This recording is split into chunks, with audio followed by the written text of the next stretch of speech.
नमस्कार प्यारे साथियों, good morning, Ram Ram. Mind boost academy के यूट्यूब चैनल पर आप सभी का हार्दिक स्वागत है।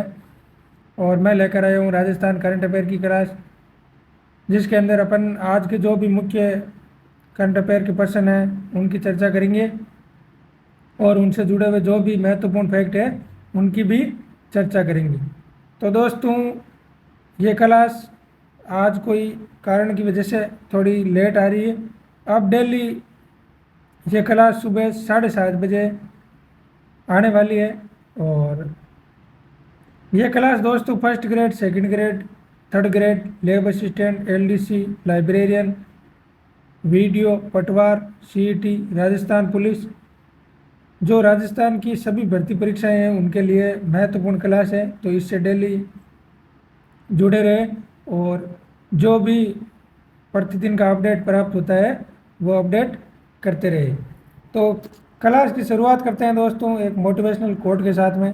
और आज का अपना मोटिवेशनल कोट है वो है, आप में वो सब कुछ है जो आपको आप बनाता है। वो खुद पर भरोसा करें और आगे बढ़ते रहें।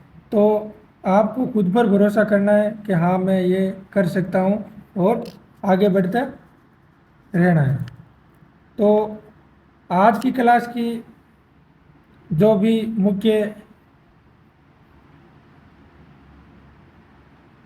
विषय पर अपन चर्चा करेंगे उनका पहले एक बार देख लेते हैं। तो किस किस विषय पर चर्चा करेंगे, तो पहली बात बताऊं तो वो है 19 मीटर लंबी जो है पेंटिंग बनाई है, किसने बनाई है ये और कहाँ पर बनाई गई है, तो उनकी चर्चा करेंगे। ये चर्चा में क्यों रही तो वो भी अपन देखेंगे। दूसरी बात करेंगे हाइड्रोजन गैस की। तो ये हाइड्रोजन गैस बनाने के लिए राजस्थान यूनिवर्सिटी में राज्य की जो पहली लैब बनेगी उसके बारे में भी देखेंगे। और देखेंगे बीटीयू में तकनीकी मंथन, ये बीटीयू क्या है इसके बारे में भी अपन देखेंगे। इसके अंदर छठी जो अंतर्राष्ट्रीय कॉन्फ्रेंस का आयोजन है वो भी होने वाला है, तो उसकी भी अपन बात करेंगे।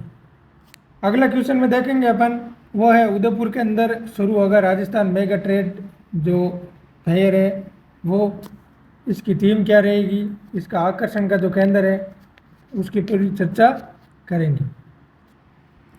और देखेंगे सान्या में दिखेगा राजस्थान का दम, खिलाड़ी हुए भारतीय टीमों में सेलेक्ट 4 खिलाड़ी। तो कौन कौन से हैं वो 4 खिलाड़ी, उनके बारे में भी अपन बात करेंगे। तो सबसे पहले अपन करते हैं यस्टरडे रिवीजन, जो कल की क्लास थी उन प्रश्नों का पहले फटाफट से रिवीजन करेंगे और उसके बाद में आज की मुख्य करंट अफेयर की क्लास है वो पढ़ेंगे। तो पहला क्वेश्चन है वो है राजस्थान की निशानेबाज ख्वाहिश शर्मा का चयन भारतीय मुख्य टीम में हुआ है, वह मुख्य रूप से किस स्पर्धा की विशेषज्ञ है। तो 50 मीटर राइफल और 10 मीटर एयर राइफल है वो इस ख्वाहिश शर्मा का खेल है। ख्वाहिश शर्मा की बात करें तो इसका संबंध है जयपुर से, कहाँ से, तो जयपुर जिले से इसका संबंध है। दूसरा क्वेश्चन है वो है राष्ट्रीय ई गवर्नेंस सम्मेलन 2026 का आगाज किस शहर में किया जा रहा है, तो जयपुर के अंदर किया जा रहा है।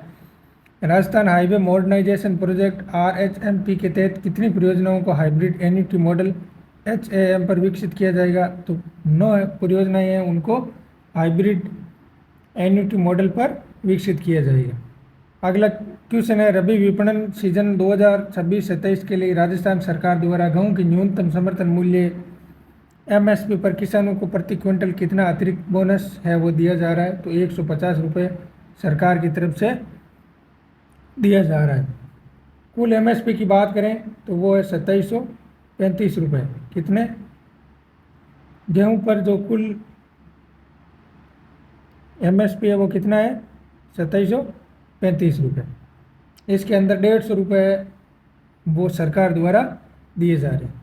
अगला क्वेश्चन है बीकानेर पुलिस द्वारा कानून व्यवस्था और अपराध नियंत्रण में सहयोग के लिए किस नई विंग का गठन किया जा रहा है, तो यूथ विंग का है वो गठन किया जाएगा। अब बात करते हैं आज की जो मुख्य करंट अफेयर की क्लास है उसकी।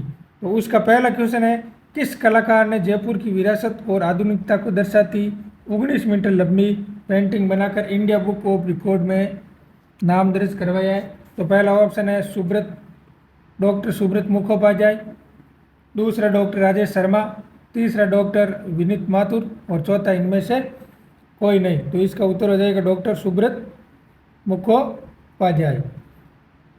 तो बात करेंगे अपन, वो है जो जयपुर के ऊपर 19 मीटर लंबी पेंटिंग बनाई और उस पेंटिंग ने इंडिया बुक ऑफ रिकॉर्ड में नाम दर्ज कराया उसकी। तो इसके कलाकार कौन है? तो कलाकार है डॉक्टर सुब्रत मुखोपाध्याय। अब इन्होंने, ये कहाँ के हैं पहली बात करें इनकी, तो ये हैं दोस्तों जयपुर जिले के। कहाँ के? तो ये है जयपुर निवासी। अब अगली बात करें तो इन्होंने पेंटिंग बनाई, क्या बनाई? तो पेंटिंग की बात करें दोस्तों तो ये पेंटिंग 19 मीटर लंबी है। कितनी? 19 मीटर लंबी। और क्या है इसमें? तो ये 0.5 मीटर है वो इसकी चौड़ाई है। अगली बात करें तो ये पेंटिंग है जो दोस्तों जयपुर, इसका विषय की बात करें तो वो है जयपुर एक शाही स्वप्न दर्शेगी।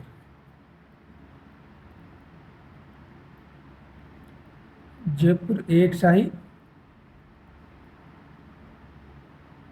स्वप्न दर्शे, ये इसका क्या है? तो जो इस पेंटिंग का विषय है वो है जयपुर एक शाही स्वप्न दर्शे।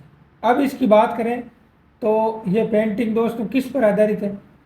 यह इस पेंटिंग में ऐसा क्या है? तो इस पेंटिंग के अंदर दोस्तों जयपुर के जो प्रमुख ऐतिहासिक जो स्थल है, जैसे आमेर का किला, सिटी पैलेस की बात करें, या जंतर मंतर, या बात करें तो नाहरगढ़ या जयगढ़, जल महल की बात करें, या बिड़ला मंदिर, गलता जी का मंदिर, जवाहर कला केंद्र, या कोई आधुनिक इमारतें हैं जैसे वर्ल्ड ट्रेड पार्क, WTP, या इनको एक ही फ्रेम के अंदर दर्शाया गया।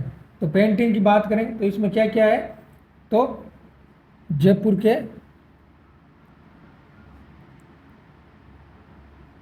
प्रमुख ऐतिहासिक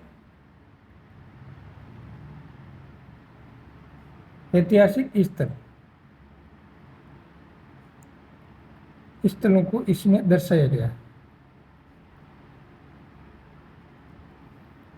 तो ये ध्यान रखना, इसमें ऐतिहासिक स्थल कौन कौन से? आमेर, जयगढ़, नाहरगढ़ और जल महल, बिड़ला मंदिर, गलता जी मंदिर, या सिटी पैलेस, जंतर मंतर हो गया, हवा महल हो गया। तो इसके अंदर ये दर्शाए गए हैं। अब बात करें तो वो है इस पेंटिंग को जो है दोस्तों इम्पोर्टेंट बात वो है, इस पेंटिंग को इंडिया बुक ऑफ रिकॉर्ड्स के अंदर दर्ज किया गया।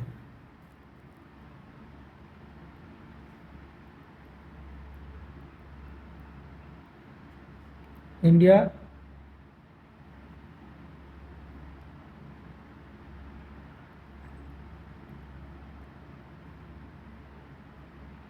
जो ये पेंटिंग है दोस्तों उसको किस में दर्ज कर दिया?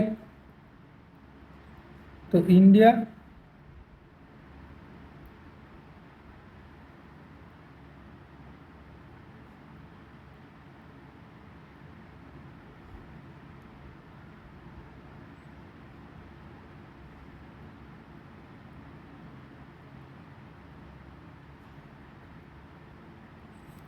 तो ये थी डॉक्टर सुब्रत मुखोपाध्याय की जो पेंटिंग, वो जयपुर पर आधारित है और उसको इंडिया बुक ऑफ रिकॉर्ड में दर्ज किया गया है। ये इसका इंग्लिश वर्जन है, वो है which artist has entered the India book of record with a 19 meter long painting depicting the heritage and modernity of Jaipur. तो इसका उत्तर हो जाएगा सुब्रत मुखोपाध्याय। ये इनकी प्रमुख बातें, सुब्रत मुखोपाध्याय की उपलब्धि, India book of record, Jaipur के कलाकार डॉक्टर सुब्रत मुखोपाध्याय ने 19 मीटर लंबी 0.5 मीटर चौड़ी पेंटिंग बनाकर इंडिया बुक रिकॉर्ड में अपना नाम दर्ज कराया। पेंटिंग का विषय क्या है? तो जयपुर एक शाही स्वप्न दृश्य। विशेषता, ये painting film tracing film role और एक्रेलिंग रंगों से तैयार की गई है। पेंटिंग का सार करें तो सार क्या है इसमें? तो इसमें जयपुर के प्रमुख ऐतिहासिक स्थलों आमेर किला, सिटी पैलेस, जंतर मंतर, हवा महल, नाहरगढ़, जयगढ़, जल महल, बिरला मंदिर, गलता जी, जवाहर कला केंद्र के साथ साथ आधुनिक इमारतों जैसे वर्ल्ड ट्रेड पार्क, WTP को एक ही फ्रेम में संयोजित किया गया है। तो ये थी पेंटिंग। अब इसके पेंटिंग के माध्यम से संदेश है वो क्या है? तो इसके माध्यम से जयपुर को न केवल ऐतिहासिक विरासत बल्कि एक जीवंत और निरंतर विकसित होते शहर के रूप में दर्शाया गया है। अगला क्वेश्चन। तो दोस्तों, जो कोई चैनल पर नया है वो चैनल को सब्सक्राइब जरूर कर देवें और क्लास को ज़्यादा से ज़्यादा शेयर करें। और ये क्लास अब से आज से डेली जो है 7:30 पर आएगी। आज थोड़ी कोई कारणवश लेट आ रही है और कल से प्रतिदिन सुबह 7:30 ही आ जाएगी। कल भी 7:30 आई थी क्लास और आज थोड़ी लेट आ रही है, कल वापस 7:30 से आएगी। तो इस क्लास से निरंतर जुड़े रहें और आपको करंट अफेयर कहीं से और देखने की ज़रूरत भी नहीं रहेगी। आप अगर निरंतर ये क्लास लेते हो तो पूरा करंट अफेयर मैं आपको कवर करवा दूंगा। तो दूसरा क्वेश्चन है वो है दोस्तों, राजस्थान की पहली हाइड्रोजन गैस लैब किस विश्वविद्यालय में स्थापित की जा रही है? तो बात करें तो पहला ऑप्शन है मोहनलाल सुखाड़िया विश्वविद्यालय, दूसरा राजस्थान विश्वविद्यालय, तीसरा जयनारायण व्यास विश्वविद्यालय और चौथा कोटा विश्वविद्यालय। तो ये हाइड्रोजन गैस लैब है वो राजस्थान की पहली है। और कौन से विश्वविद्यालय में? तो ये राजस्थान विश्वविद्यालय जयपुर के अंदर है, वहाँ पर स्थापित जो है की जा रही है। अब बात करें इसकी तो ये राजस्थान की पहली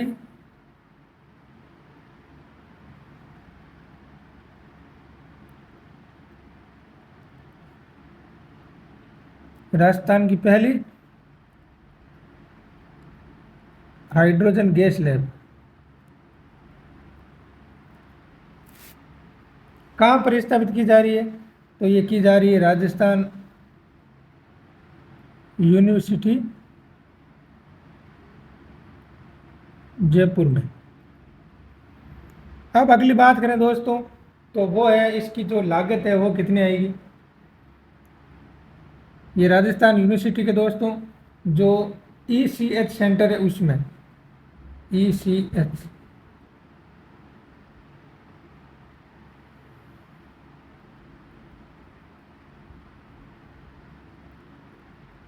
लागत की बात करें इसकी तो इसकी लागत आएगी दोस्तों 10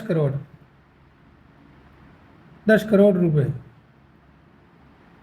अब इसका उद्देश्य क्या है?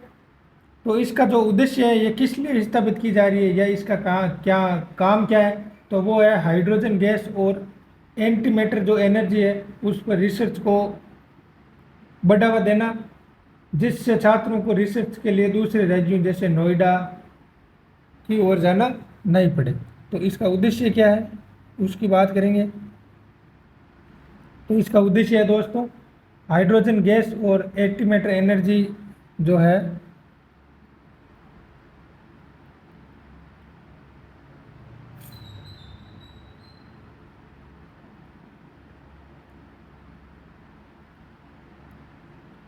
एंटीमैटर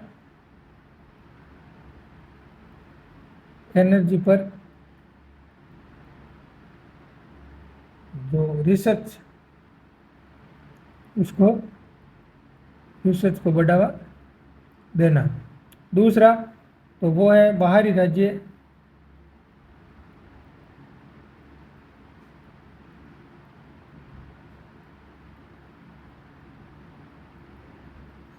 जो छात्र हैं उनको बाहरी राज्य में नहीं जाना पड़े। अब इसकी बात करें जो ये पहली हाइड्रोजन गैस लैब है उसकी विशेषता की, तो इसकी विशेषता क्या है दोस्तों उसकी बात भी कर लेते हैं।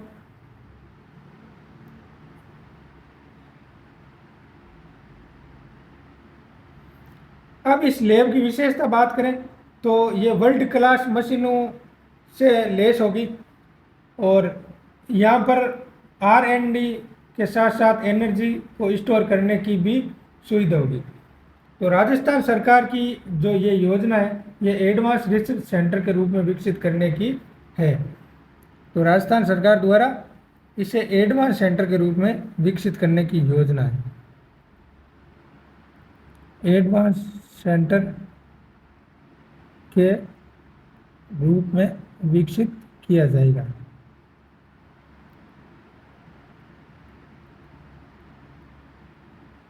तो ये ध्यान रखना दोस्तों। अब अगली बात करें तो इसके अंदर जो है हाइड्रोजन गैस लैब, उसमें क्या क्या प्रक्रिया की जाएगी। तो इसके अंदर जो पानी के तत्व है उनको तोड़ करके ऑक्सीजन से हाइड्रोजन के अणुओं को अलग किया जाएगा और हाइड्रोजन है उसका उपयोग किया जाएगा। तो ये लाल बहादुर जो स्टार्टअप फाउंडर है और मुख्यमंत्री की मुलाकात के बाद इसकी जो शुरुआत है वो किसके द्वारा की गई। तो शुरुआत की बात करें तो ये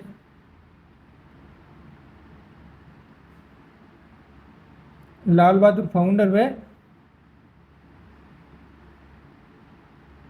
मुख्यमंत्री की जो है मुलाकात के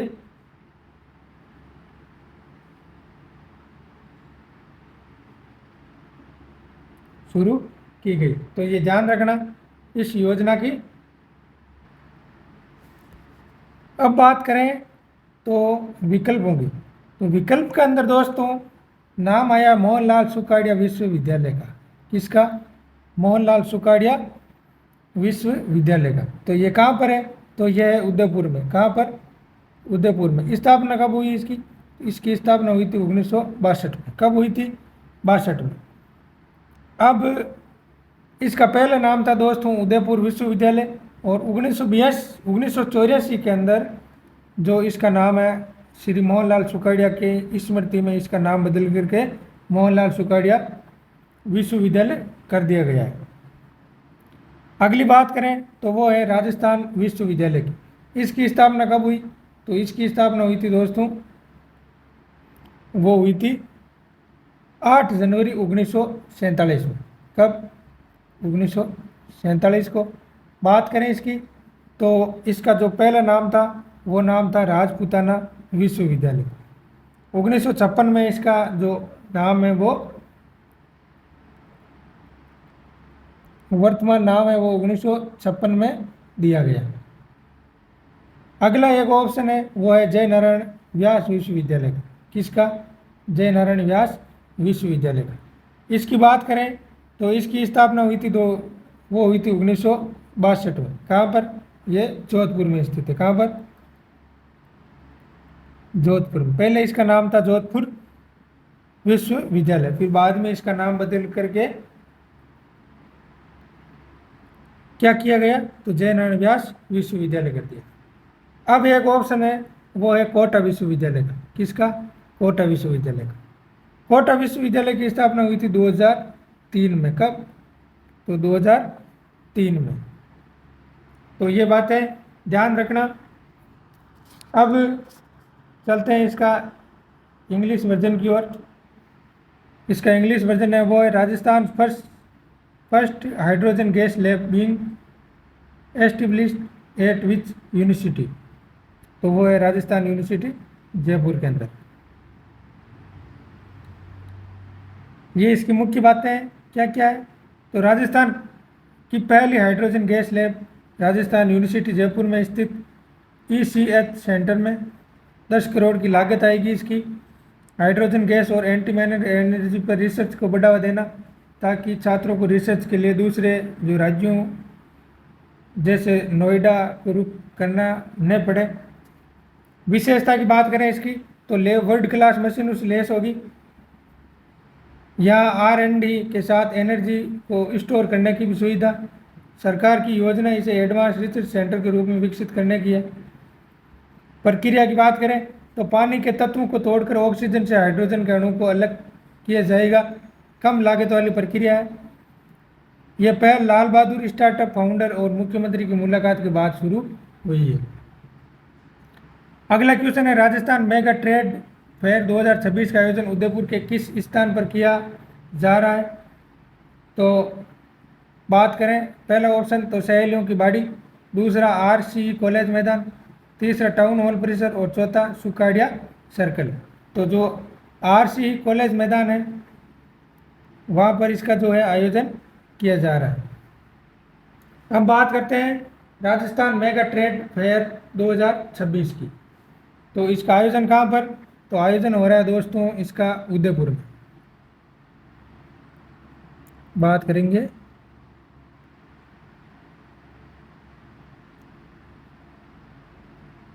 आयोजन,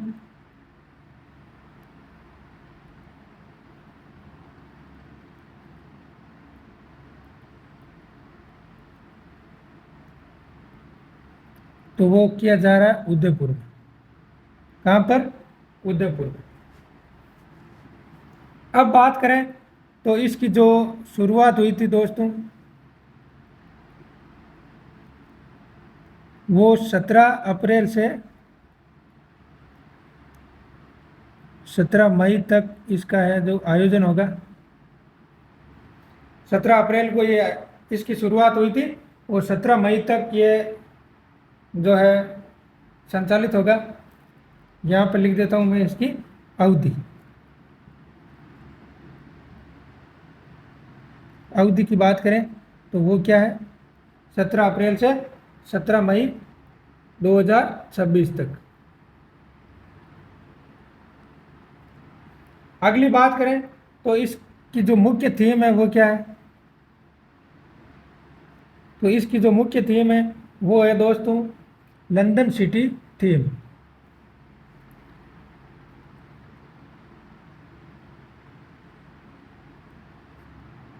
लंदन सिटी थीम। जो इसका मुख्य प्रवेश द्वार है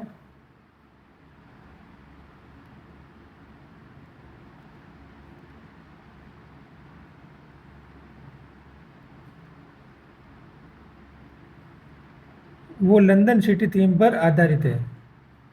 किस पर आधारित है? तो लंदन सिटी थीम पर। अगली बात करें तो एक और थीम भी इसके आकर्षण का केंद्र है। वो क्या है? तो वो है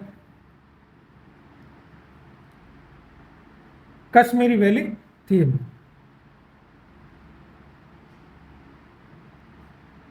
कश्मीर वैली थीम भी इसके आकर्षण का जो है केंद्र है। अब इसका जो आयोजन है वो कौन कर रहा है? तो जोधना पब्लिसिटी है वो इसका आयोजक कर रही है।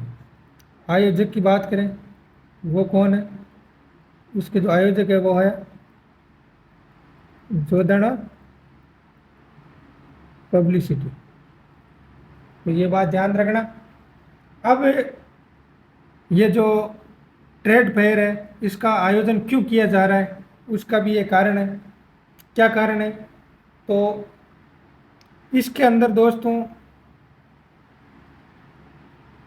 इस जो फेयर मेले के अंदर फर्नीचर, हैंडलूम या कपड़े, ज्वेलरी, कालीन, परफ्यूम, सजावटी सामान या हस्तशिल्प उत्पादों की एक बड़ी श्रृंखला उत्पन्न होगी और उनका या उनकी प्रदर्शनी लगेगी। तो बात करें क्यों? तो इसके अंदर फर्नीचर, हैंडलूम, कपड़े या ज्वेलरी,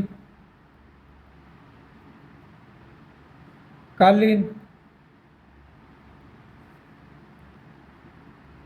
जो भी सजावटी सामान है उनकी यहाँ पर प्रदर्शनी होगी। तो ये ध्यान रखना, जो राजस्थान मेगा ट्रेड फेयर है उसका आयोजन उदयपुर में। अवधि क्या है? तो 17 अप्रैल से 17 मई। Theme London city theme. क्यों? फर्नीचर, हैंडलूम, कपड़े, ज्वेलरी, कालीन, सजावट सामान की प्रदर्शनी के लिए इसका जो है वो मेला लगाया है उदयपुर में। ये इसका इंग्लिश वर्जन है, वो है where is Udaipur is the Rajasthan mega trade fair 2026 being held. तो उत्तर हो जाएगा RCE कॉलेज ग्राउंड के अंदर।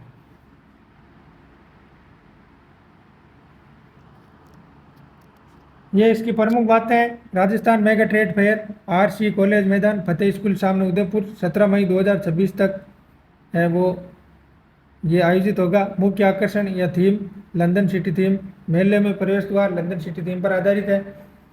कश्मीर वैली थीम, यह भी मेले के आकर्षण का केंद्र। जोधना पब्लिसिटी जो है उसके आयोजक है ये। इसके अंदर जो क्या क्या है, तो मेले में फर्नीचर, हैंडलूम, ज्वेलरी, परफ्यूम, सजावटी सामान सहित हस्तशिल्प उत्पादों की बड़ी श्रृंखला उपलब्ध है। अगला क्वेश्चन है वो है 5वीं एशियन बीच कबड्डी गेम्स के लिए भारतीय टीम में राजस्थान के कितने खिलाड़ियों का चयन हुआ है। तो इसके अंदर जो राजस्थान के खिलाड़ी है कितने, 4 खिलाड़ियों का चयन हुआ है। कौन कौन से खिलाड़ी है और ये बीच जो गेम है उसका आयोजन कहाँ पर होगा, तो उसकी प्रमुख बात अपन करते हैं। बात करें 5वीं एशियन बीच कबड्डी गेम्स की, तो इसका जो है दोस्तों आयोजन, तो इसका आयोजन है वो कहाँ पर होगा, तो इसका आयोजन होगा दोस्तों सान्या में। सान्या कहाँ है, तो सान्या है चीन में। कब से कब होगा, तो इसका आयोजन होगा 22 से 27 अप्रैल तक। 22 से 27 अप्रैल तक। अब अगली बात करें तो वो है राजस्थान के कितने खिलाड़ियों का चयन हुआ इसमें। तो राजस्थान के जो 4 खिलाड़ी है, खिलाड़ियों का चयन हुआ है। 4 खिलाड़ी कौन कौन से हैं, तो बात करूंगा मैं पुरुष वर्ग की और महिला वर्ग की। 1 नंबर पे बात करूंगा पुरुष वर्ग की, दूसरे नंबर पर बात करूंगा महिला वर्ग की। पुरुष वर्ग से कितने खिलाड़ी, तो 3 खिलाड़ी। महिला वर्ग से 1। पुरुष वर्ग से 3 खिलाड़ी कौन, तो विजेंद्र सिंह चौधरी, जितेंद्र यादव और जय भगवान का।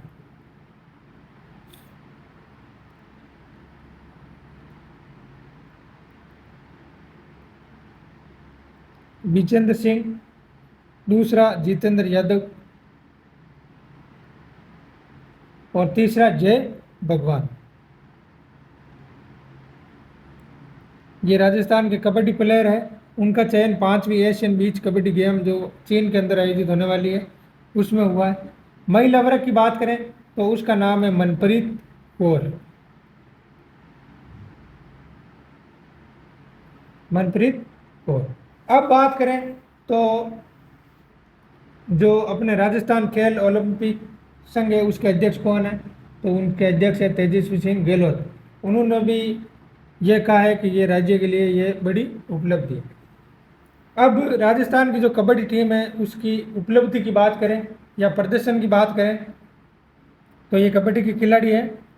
इनके प्रदर्शन की बात करें कबड्डी टीम की, तो बोध गया बिहार के अंदर 2024 के अंदर और 38वें राष्ट्रीय खेल जो उत्तराखंड के हुए, उत्तराखंड में आयोजित हुए थे, उनके अंदर राजस्थान की कबड्डी टीम ने है दोस्तों गोल्ड जीता। किस में, इसमें जीता, बात करेंगे राजस्थान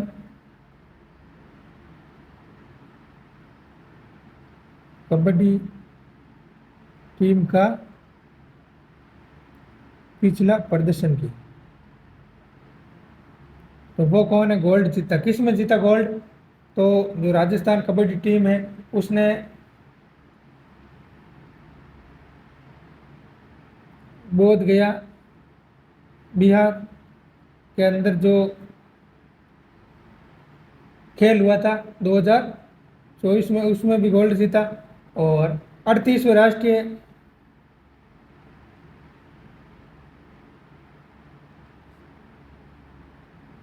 उत्तराखंड में हुए थे उसमें भी गोल्ड जीता है। आंध्र प्रदेश के अंदर दोस्तों 2026 में जो है राजस्थान की कबड्डी टीम ने रजत पदक हासिल किया है। तो ये बातें हैं उनकी, ध्यान रखना। ये इसका इंग्लिश वर्जन है। How many player from Rajasthan have been selected in the Indian team for the 5th Asian beach kabaddi game. तो 4 खिलाड़ियों का है वो चयन हुआ है। ये इसकी प्रमुख बातें हैं क्या क्या है। तो 5वीं एशियन बीच कबड्डी गेम कहाँ पर, तो चीन के शान्या में 22 से 27 अप्रैल को 4 खिलाड़ियों का चयन हुआ है।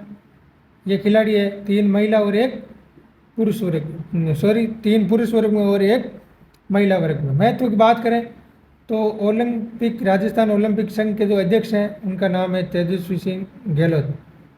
इन्होंने कहा राज्य की ये बड़ी उपलब्धि है।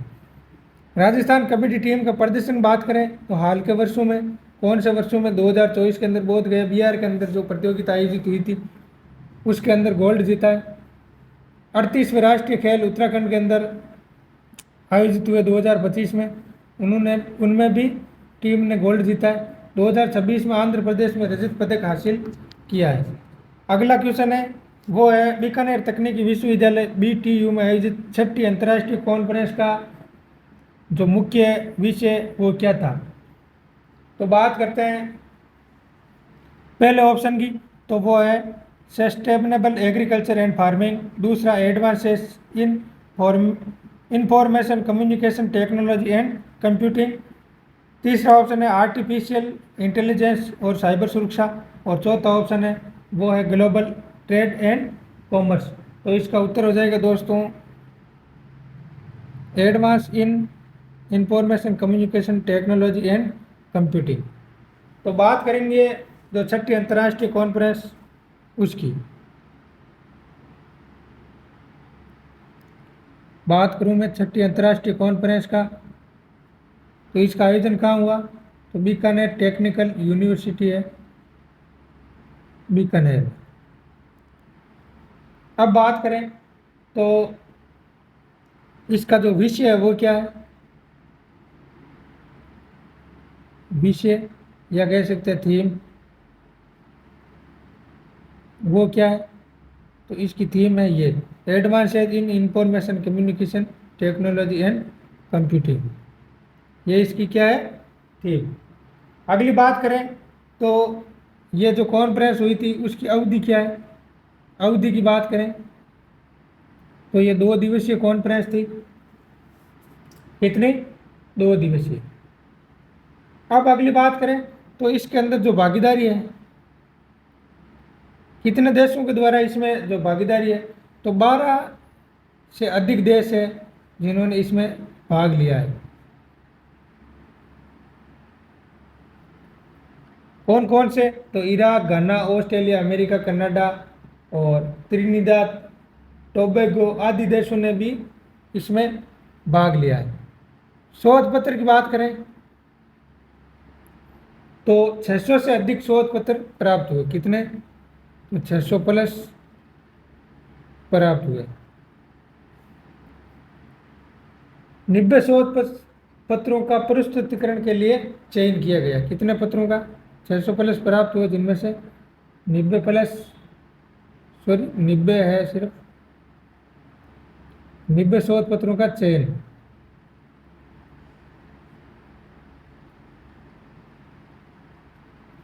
अब अगली बात करें तो इस जो 2 दिनों के अंदर है वो कितने इसके सत्र लगाए गए, तो 2 दिनों में कुल 14 सत्र आयोजित किए गए। कितने, तो 2 दिनों के अंदर इस जो अंतर्राष्ट्रीय कॉन्फ्रेंस थी उसके अंदर 14 सत्रों का आयोजन किया गया। अब इसका उद्देश्य क्या है, तो शोध को केवल प्रकाशन तक सीमित न रखकर समाज को प्रत्यक्ष लाभ दिलाने के लिए यह है जो कॉन्फ्रेंस उसका आयोजन किया गया, जिसके अंदर स्थानीय समस्याओं जैसे जल प्रबंधन है या कृषि है या डिजिटल सेवाएं है, उनका तकनीकी के रूप में समाधान खोजना इसका है जो उद्देश्य है। तो ये हो गई थी बीकानेर तकनीकी विश्वविद्यालय की जो 6ठी कॉन्फ्रेंस थी उसके आयोजन से संबंधित मुख्य प्रमुख बातें। ये इसका इंग्लिश वर्जन है वो है what was the main theme of the 6th international conference held at Bikaner technical university. तो advance in information communication technology and computing, इसकी जो है वो थीम थी। ये इसकी प्रमुख बातें क्या क्या है। छठी अंतर्राष्ट्रीय कॉन्फ्रेंस बीकानेर में advance in information communication technology and computing AICTE 2026 विषय 2 दिवसीय थी। 12 से अधिक देशों ने भाग लिया। 600 से अधिक शोध पत्र प्राप्त हुए, जिनमें 90 शोध पत्रों का प्रस्तुतिकरण के लिए चयन। 2 दिनों में कुल 14 सत्रों का आयोजन किए गए। इसमें उद्देश्य क्या है इसका, तो शोध है वो उनका प्रकाशन तक ही सीमित न रखकर समाज को प्रत्यक्ष लाभ पहुंचाना और स्थानीय समस्याओं को तकनीकी के रूप में समाधान इनका खोजना। अब बात करेंगे माइंड बूस्ट डोज की। वेरी वेरी इंपॉर्टेंट है ये क्वेश्चन। वो है दोस्तों जिनकी अपन ने पहली क्लासों के अंदर चर्चा कर रखी है, वो क्वेश्चन है, लेकिन सूजस में प्रश्नोत्तरी के रूप में आते हैं, तो इनको भी पढ़ना ज़रूरी है। ये 5% में रोज़ लेकर के आता हूँ, जिनमें से आपको 100% क्वेश्चन देखने को मिलेंगे। ये क्लास होती है जिसके अंदर 5 रिवीजन पर्सन, अगली बात करें तो वो है 5 या 6 करंट अफेयर के डेली के क्वेश्चन दिए जाते हैं। कितने? 5 या 6 क्वेश्चन डेली के करंट अफेयर के, और 5% है वो सूजस पर आधारित है दोस्तों। तो कुल मिलाकर के ये 15 क्वेश्चन है। अपनी एक क्लास के अंदर 15 क्वेश्चनों पर चर्चा की जाती है। ये 15 क्वेश्चन है जो सूजस, और सीधी बात कहूँ तो ये सूजस पर ही आधारित है, और इससे बाहर आपको सूजस में कहीं नहीं जाने की ज़रूरत है, यही पर्याप्त है। देख लेना आप, सीधे जो क्वेश्चन आते हैं वो सूजस से ही आते हैं, और पूरी मैं सूजस डेली पढ़ करके आपके लिए ये क्वेश्चन करंट अफेयर के जो है मैं बना करके लेके आ रहा हूँ। तो आपको कहीं जाने की या घबराने की ज़रूरत नहीं है। आप निरंतर क्लास से जुड़े रहिए और प्रतिदिन क्लास लेते रहिए, आपका करंट बिल्कुल एकदम तैयार हो जाएगा।